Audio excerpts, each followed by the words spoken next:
Alright, muri yeZimbabwe kusangana kwatiri kuita zvakare ipo pano paZemunyusi update apo patinoda kupa first hand update anonga ari kuitika munyika yedu yeZimbabwe.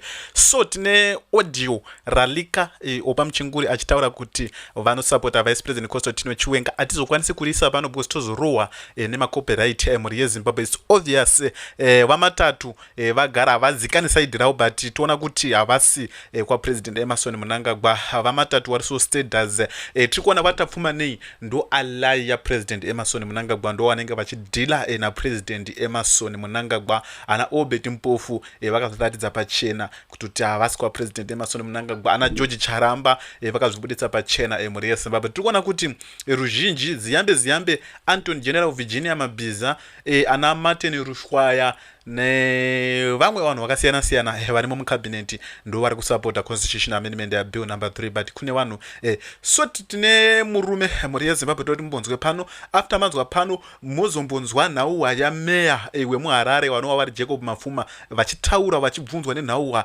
yekufa kwakaita vanhu yekufa kwakaita vanhu kubudiriro 3 nenhauhwa yemasewage avo patiri kuona government yemunomo oro kanzuru ndo inoda mari kudarika magovernment enyika dzese dziri pasi panapa. Ndo inoda mari aikona zvemafanizi zvezvezve but haikwanisi kugadzirisa magovernment acho asikadi mari ndo anotogadzirisa zvinhu kuti zvakadai itisi tongoti magovernment ekunana Botswana South Africa havana kana basa nemari yemacitizen but muno vane basa nemari dzemacitizen zvese unofanira kunge uri unobhadhara because tikagara kudzimwe nyika zvemaparking zenze kutoti kanzuru inobva yatobudisa tsinga chechedze kutoti munhu bhadhara mari kutoklemba mota kutoita sei hazviko kudzimwe nyika zvinhu zvakafanana nezvezvezve munomu inobva yatonga sort of like so ngatinzwe waLumumba vachitaura iyo kutoti because waLumumba vanowanikwa nepasi rino rese vanenge vachitaura nhauhwa dzezvematongerwo enyika vachitaura nenhauhwa yeconstitutional amendment ya bill number 3 wachiti inonsense aritomboitiro inonsense regeze wanzo wachitaura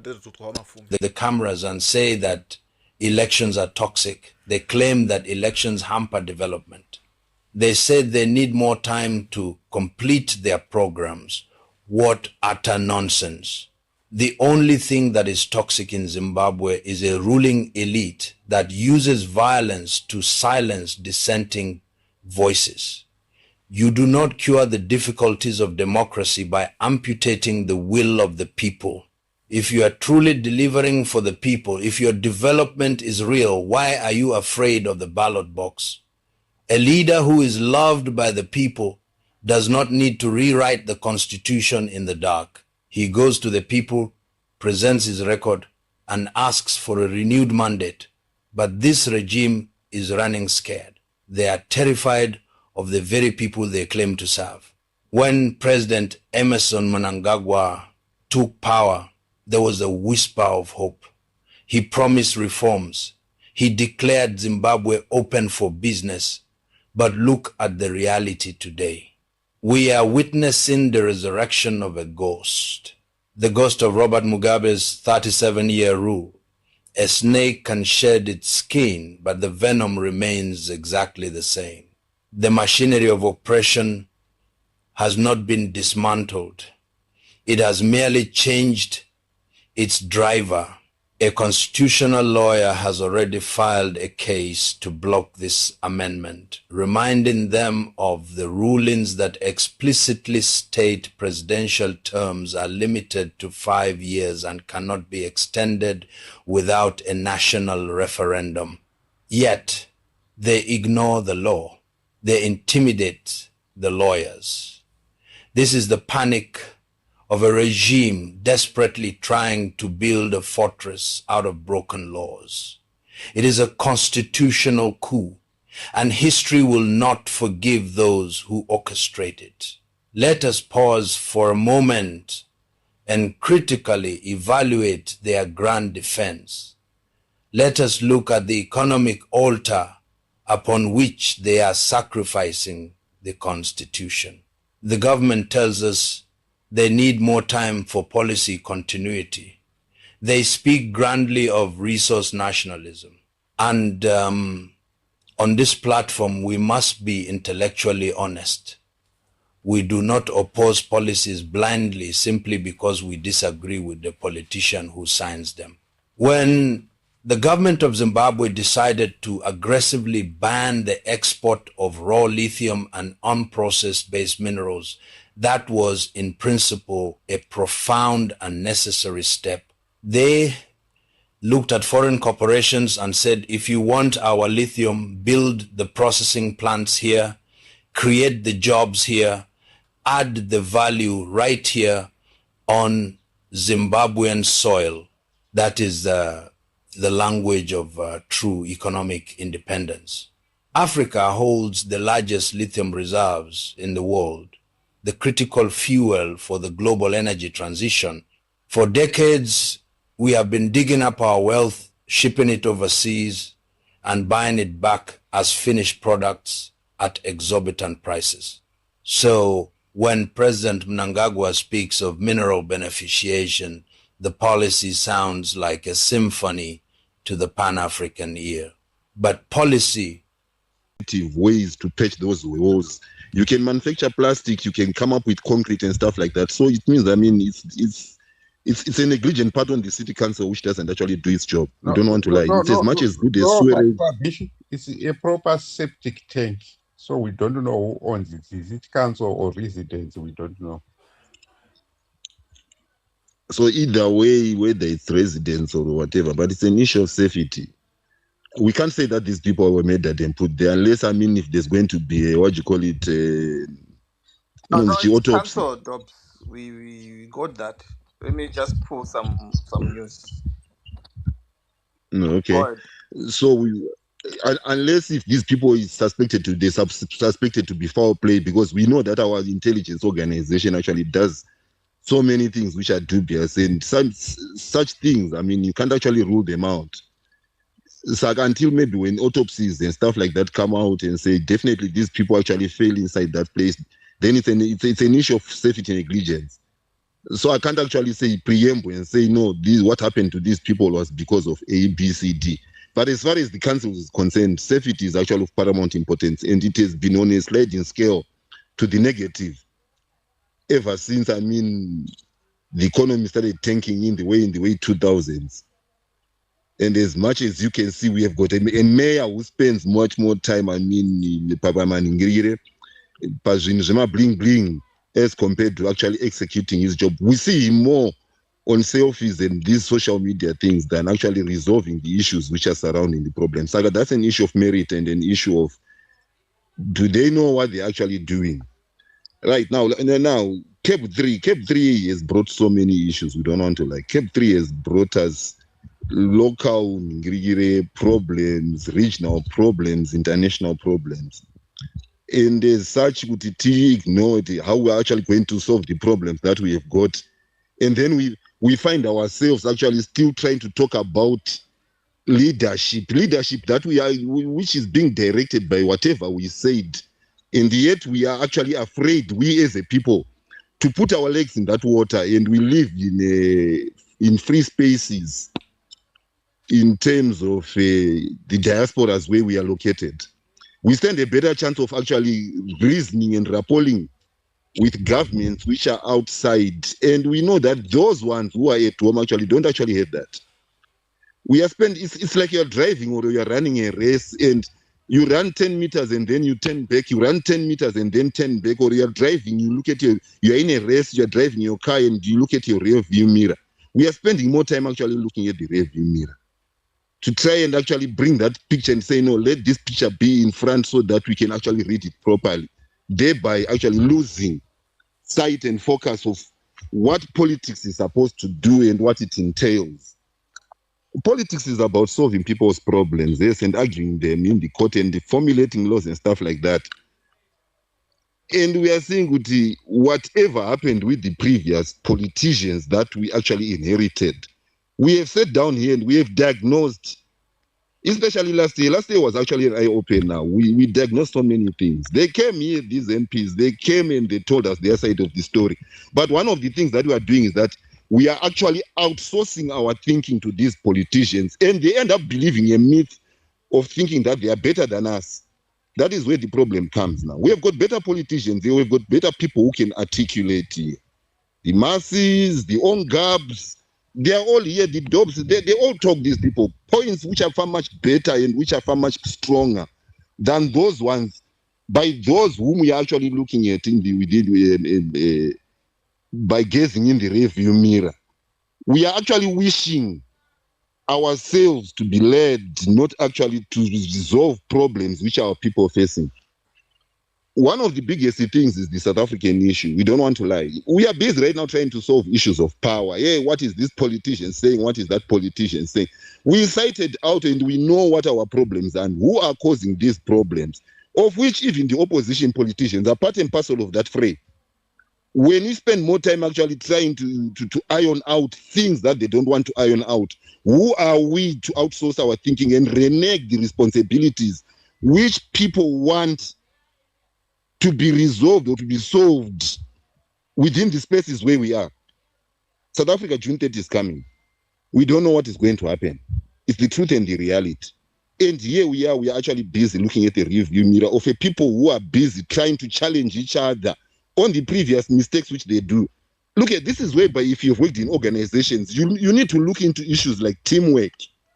It doesn't mean that if a team member is not there, I mean, there's not supposed to be progress. But here we are dealing with a people we have never worked and we have chosen professions which deal individually and actually exalt an individual through resolution and actually attaining a result. That is, I mean, like a profession of law. Usually it happens like that.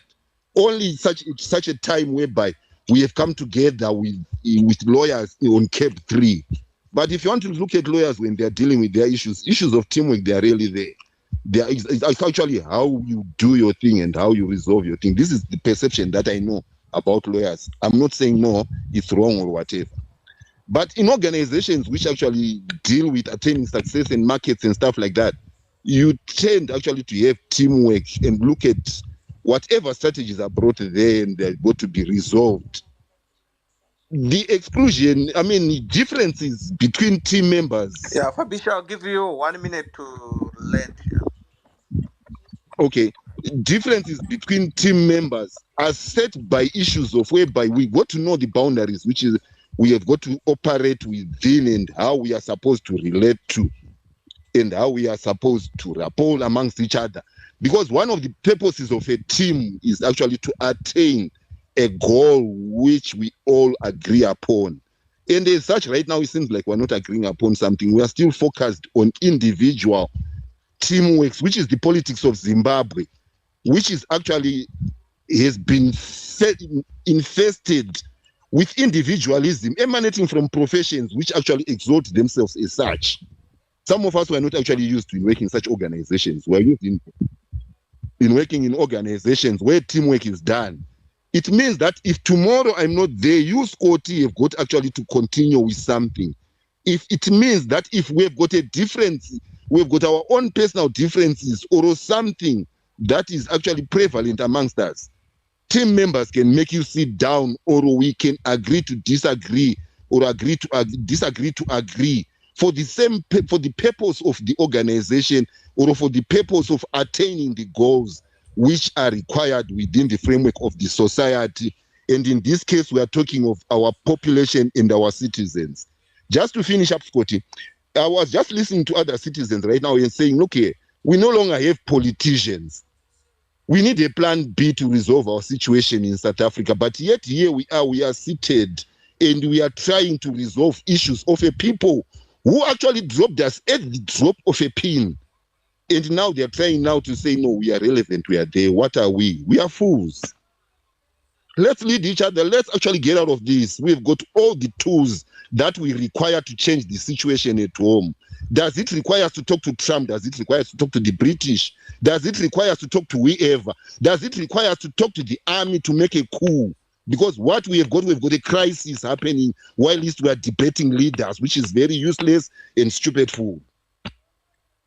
If you have read The Art of Actually Stupidity, this is what we are doing. We have got a crisis, but we are actually mastering the art of stupidity, discussing a people who don't actually matter anymore, discussing a people who are actually holding on numbers which are supposedly being there, whereas we are already seeing what the social media is already saying.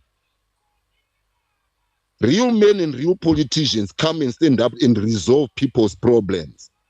These things like the Ramaphosa's and all these things which is happening now are things that we discussed last day. To say, gentlemen, it's not the people, it's not the problem of the people, it's the problem of the politics. And right now they are coming out, trying now again to speak again to whatever we spoke. We could have started resolving these problems last year. But because we don't have the balls, we are men who want to go and ask other men to have our problems resolved. Such is the diaspora's, what you call it, spaces. We don't have leaders. We've got people who have actually surrendered, they outsourced their thinking and their capabilities to other people. Whether it's money that is working, whether it's the love of the party that is happening, but to attain traction with the people, resolving people's problems, it's zero. We are not managing that. How are we going to get outside South Africa if June 30 happens? What are the standing out strategies that we can use to maneuver our people? Who can we talk to if we are going to drop the people there inside Cape 3? Such a what you call it, an undertaking which is so evil. Which powers do we talk to? We don't even know. Which organizations can we talk to? Even the ones which are pro here in South Africa, to say, gentlemen or ladies, we need this thing actually to be averted, or give us time in order to move, in order for us to absorb ourselves from your space. We don't. But tonight at Singa, Zokurilana Chamisa, Vana Komichi, and all the stuff like that. Yet the things that you are contributing here are the things, and these are the tools that they are using at home. There's nothing special that these people are doing. They are men born of women. They die. They don't think special. You actually think much better than them. If they thought special, they could have actually foreseen all these problems that we are actually going through. But no, they didn't foresee that. We sat down and we diagnosed those problems here. We need new leadership. It's nonsense. We need people who can stand up for the people, not people who can stand up for the men who are going to be putting money inside their pockets. We need people who can stand up for the poor man, who is running away from home, who doesn't know what to do, who is confused. That's fine. What am I supposed to do? It's okay, Zambesi. It's okay. You want to rebut or you complain about the time? No, I'm wondering, time limited. The time limit. I was going to stop him soon in 30 seconds. Yeah. Sometimes when we speak sense, we have to compromise. We have to let him go. It's not always about just speak then time limit. You understand? So when someone speaks sense or someone speaks my facts and points, we let them go. Okay, let me learn. So let's just give you 1 minute, then I'll do commercial break, then we go back to okay.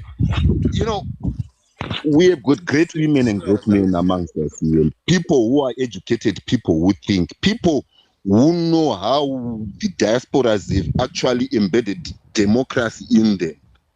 And yet we are saying to the people who can't actually embody the democracies which we have experienced in us, to say, no, leaders. Yet tomorrow, when you start actually challenging them in terms of democracies we have experienced, we will find that these people still fall short. Saga, please, let's stop this thing of outsourcing our thinking and thinking that personalities will work.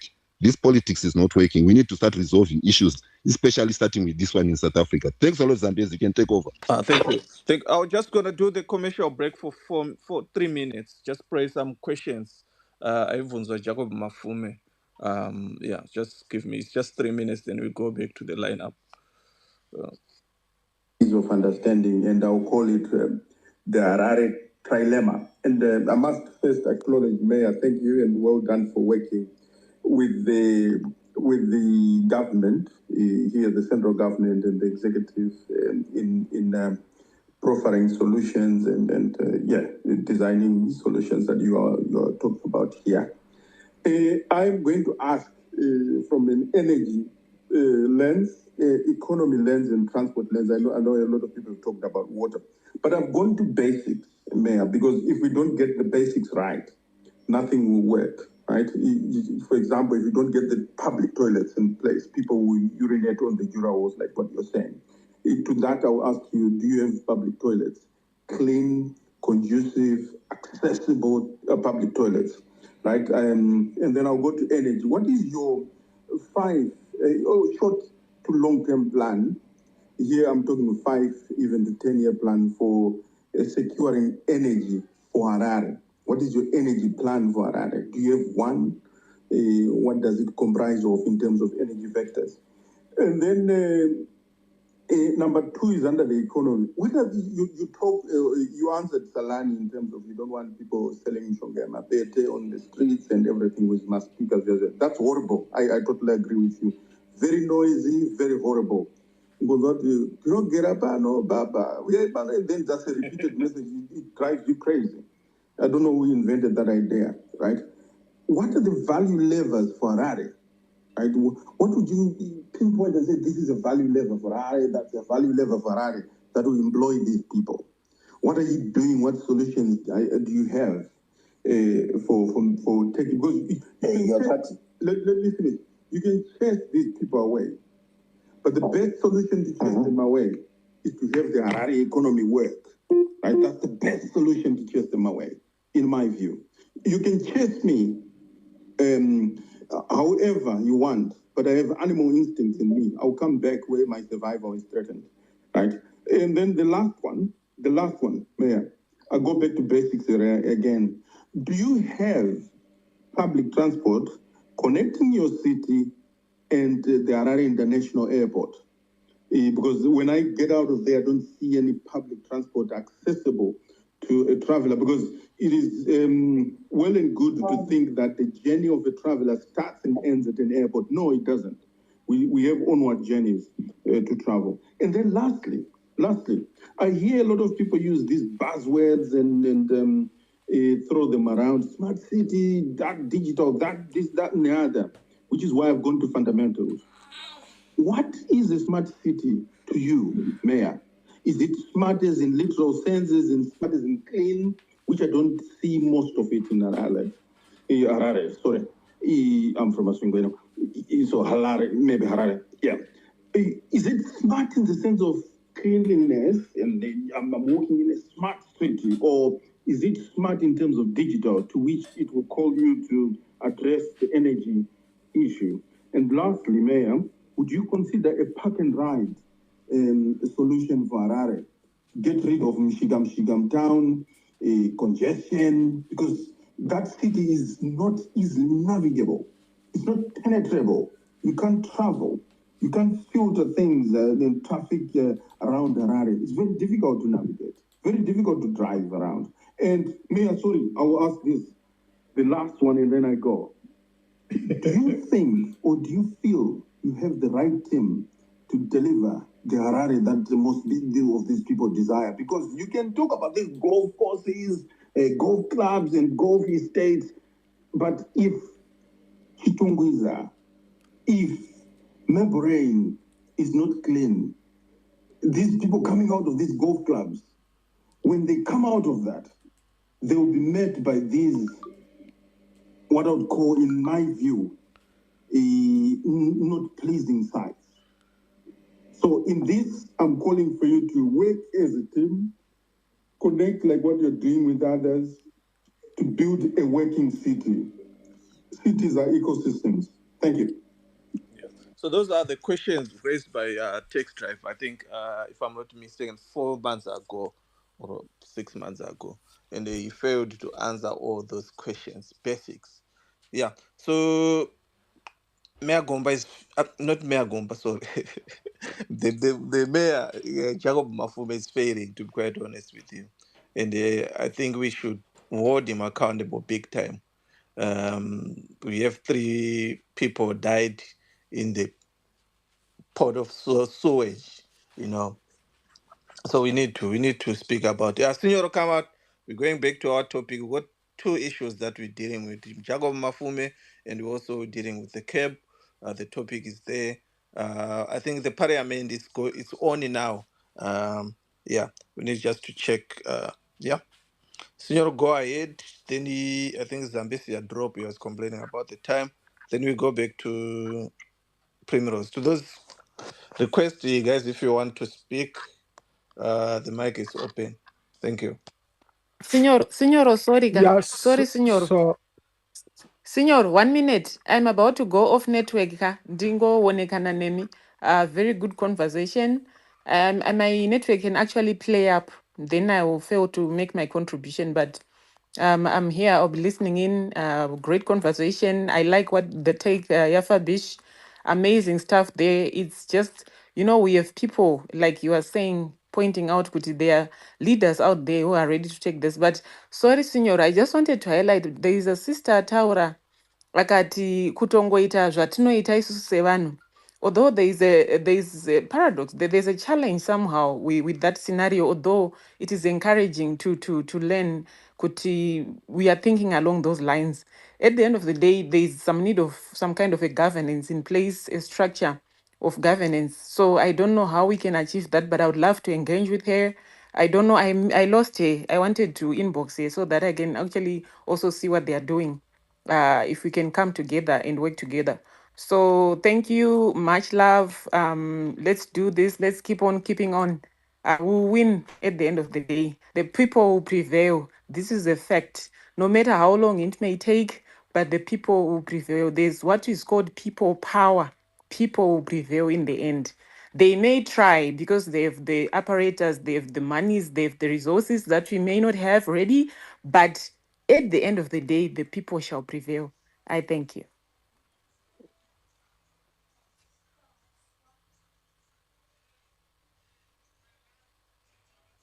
yeah, thank you once again, Scotty, for the privilege and honor to speak at this time and moment when I caught somebody says here, if we do not, I think coincidentally, and there's no such things as coincidence. Previous speaker is the one who said that if we don't deal with this thing, if you don't dealing as in removing, stopping this thing and going back to resetting, Zimbabwe is gone and it's gone maybe forever. And I hate to absorb, to swallow that. Absolutely. Yeah, I've set my alarm so that I don't encroach uninterrupted. I'm being allowed to speak. The issues that are being raised here, we are the chosen generation. Allow me to say that. Throw it away if it is bragging. I hear voices that synchronize Primrose, Fabish, and others. But one or two that may disrupt and fail to understand that is the order here. It's like a funeral. You need to behave yourself, Signoro. You have to behave yourself, whoever is participating here. It's not time to play.